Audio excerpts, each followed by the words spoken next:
Hola, hola, hola, hola, hola. Niñas, chicos, bendiciones. El Señor les ama y yo también. Mis amados,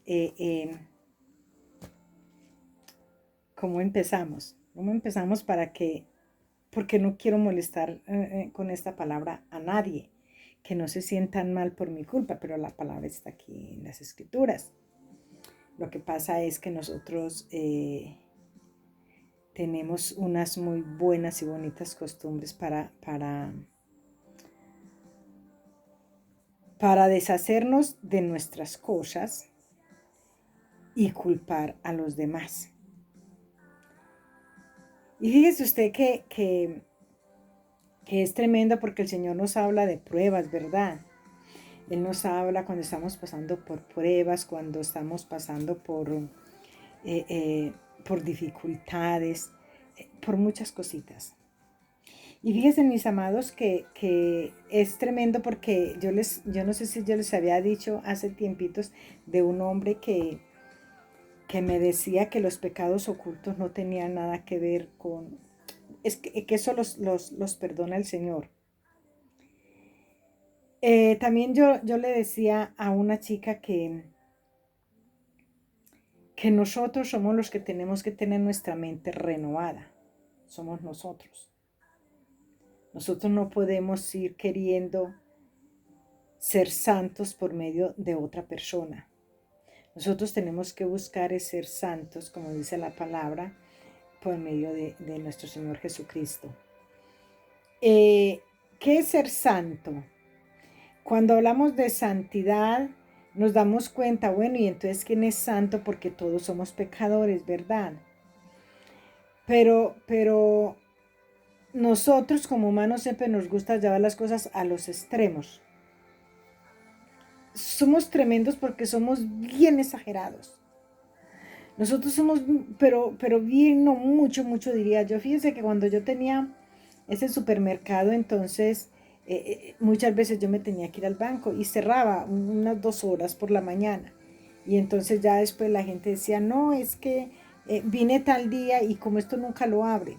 Porque esa es la forma, es el estilo de vida que nosotros tenemos en la mente, de ser exagerados. Entonces muchas veces las personas nos dicen, pero ¿cómo que somos santos?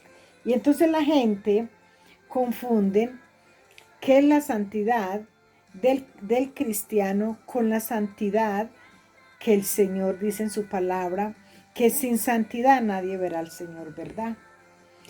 Entonces, estas personas empiezan a recalcarte, mira, es que tienes que dejar esto, dejar esto, dejar esto, porque sin santidad nadie verá al Señor. Y te están machacando todo el tiempo con eso. Entonces yo digo, ¿quién es santo? Pero si la palabra de Dios nos habla de que nosotros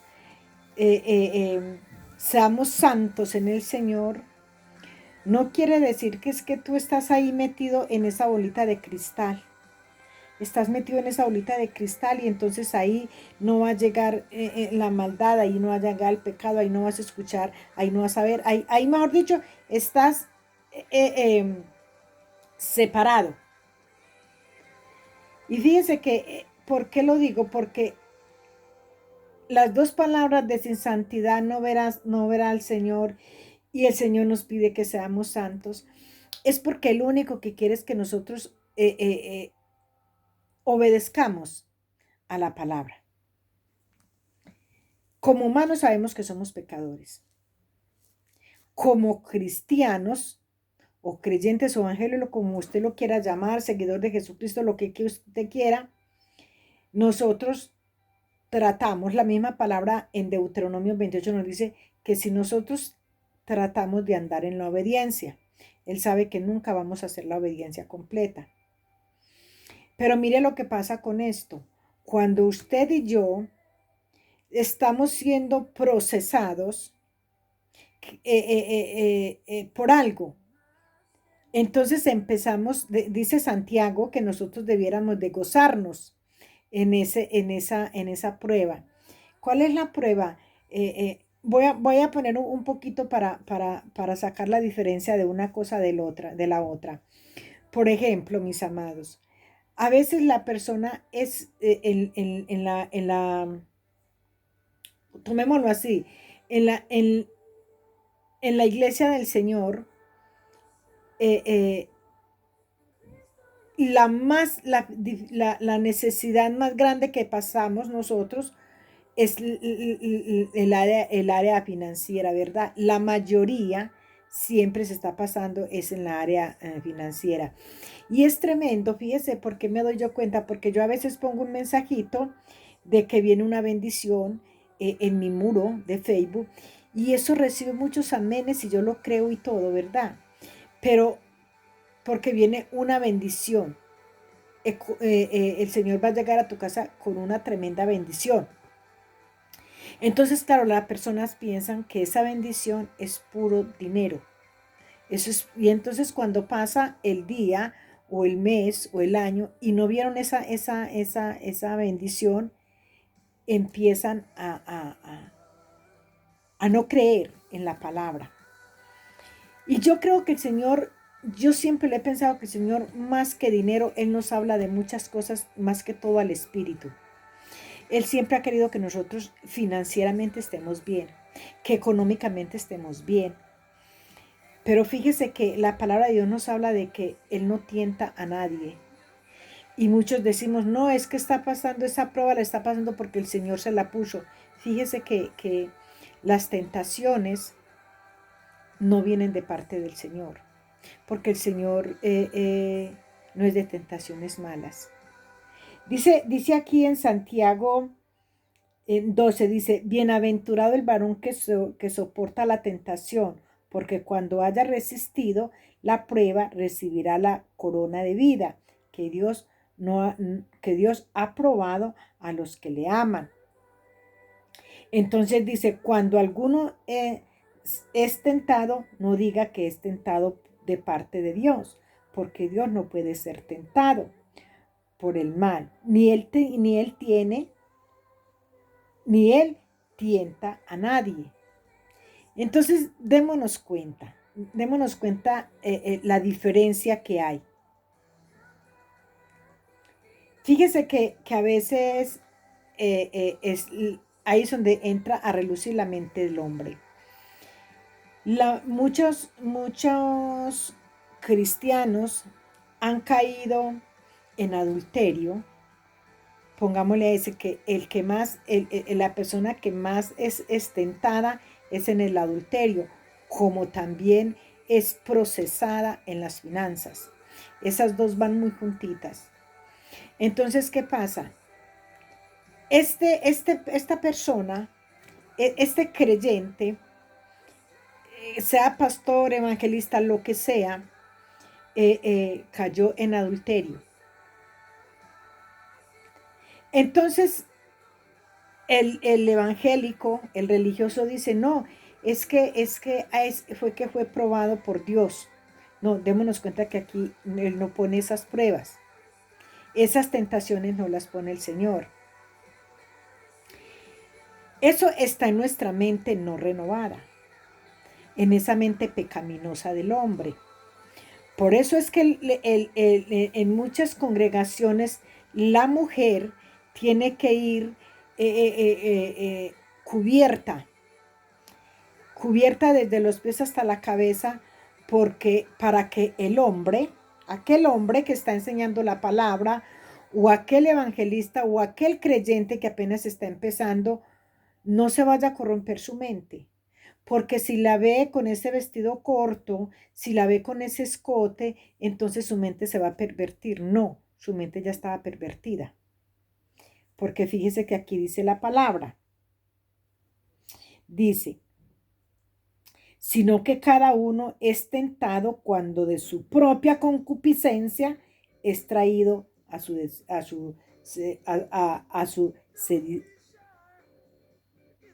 seducido. Es traído y seducido. Entonces, démonos cuenta que no es ni la mujer del vestido corto, ni la mujer de las caderas grandes, ni la mujer con el escote. No, es su propia mente. Es el que no ha sido, esa mente no ha sido transformada ni renovada. Entonces, así como es en esta situación de la área de la área carnal, asimismo es en la área material de las finanzas.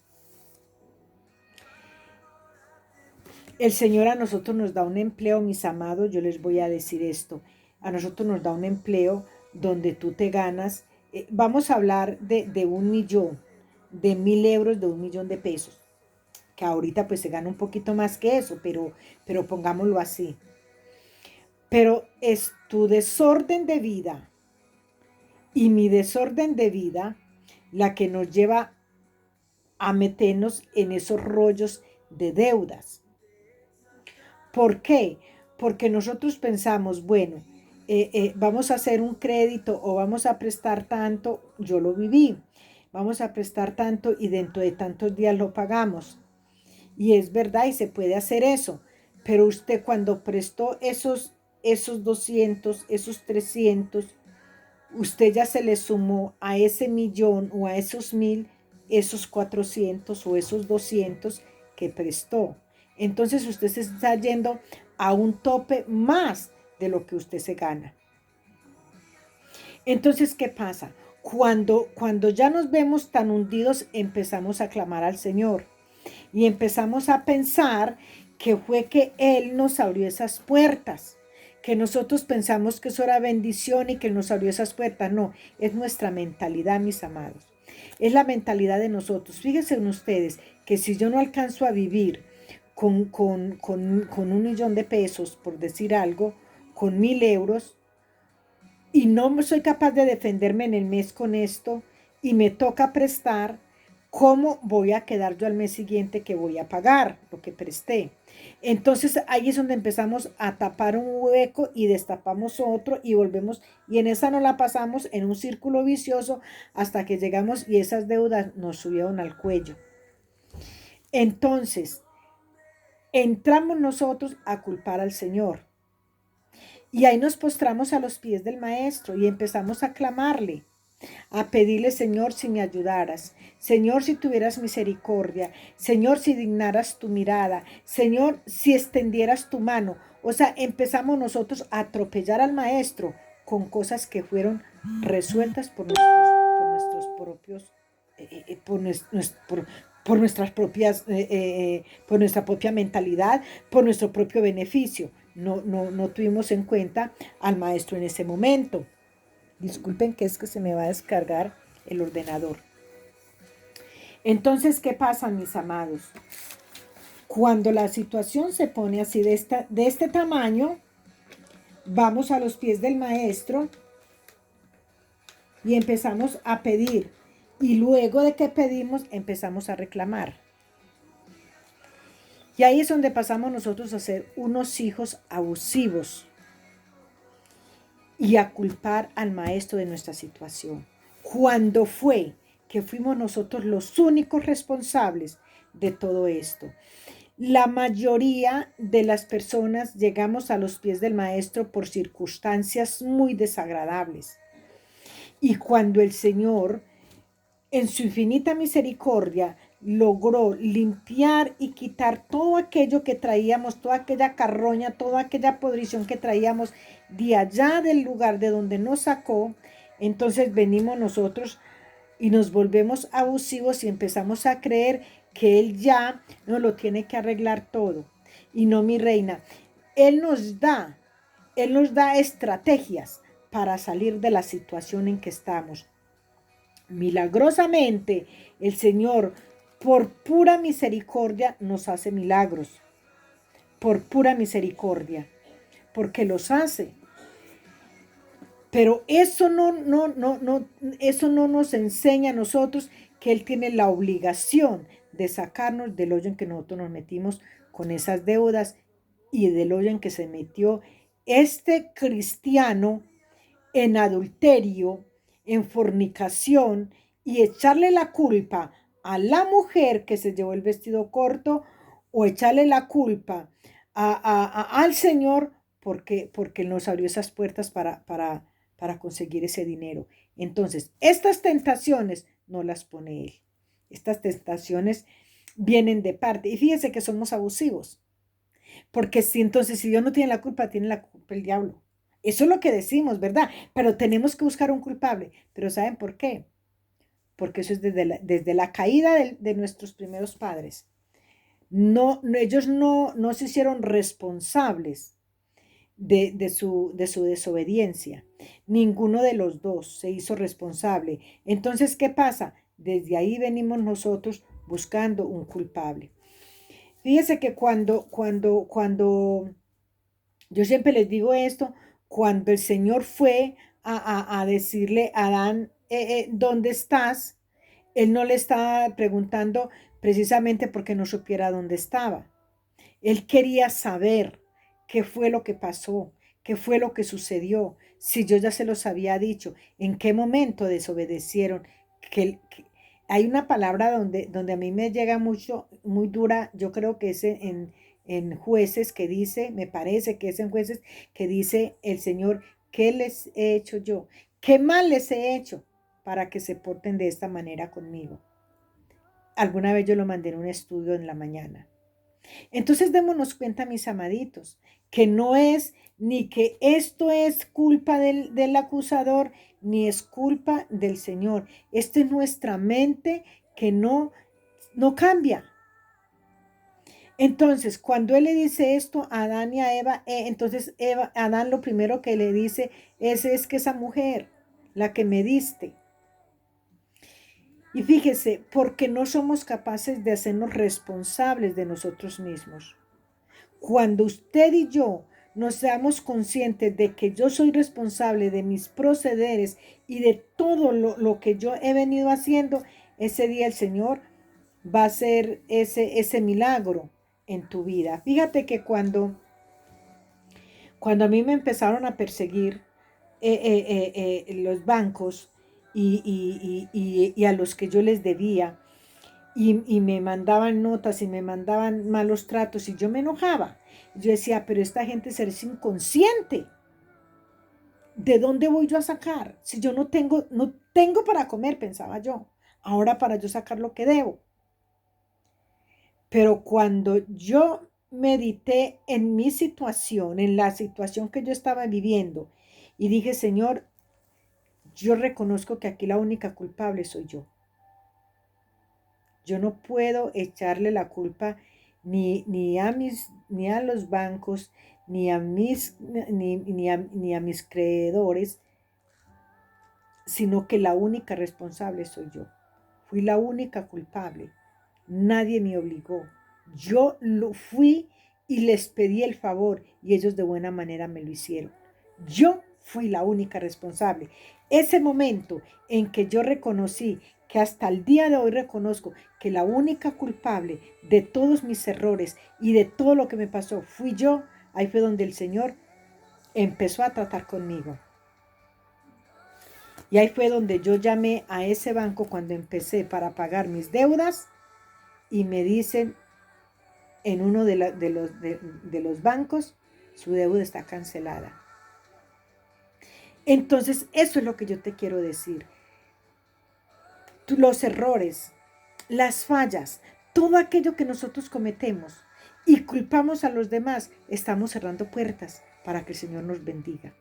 Pero el día que tú reconoces, yo soy así, yo soy responsable de mí, yo soy responsable de lo que me está pasando, yo abro la boca cuando no la tengo que abrir, yo hago las cosas cuando no las tengo que hacer, entonces cuando reconocemos que somos nosotros, empieza el Señor a obrar en nuestras vidas. Entonces no podemos decir, Dios me probó, Dios me tentó, Dios me abrió esa puerta, por eso yo caí. No, nosotros fuimos abriendo. Porque es que fíjense que nos hemos interpretado las escrituras muy mal. Como la palabra de Dios nos dice, tocad y Dios os abrirá. Entonces pensamos que es eso ir, a que me preste, a que me dé. O de pronto hasta acostarme con la viejita o con el viejito que no te pertenece. Entonces, claro, todo eso lo estamos haciendo nosotros con nuestra propia mente. Somos nosotros los responsables. Y ya cuando estamos empapados empezamos a ir a los pies del maestro, a dejarle la pila de mocos y a decir, si tú miraras, si tú me vieras, si tú tal cosa.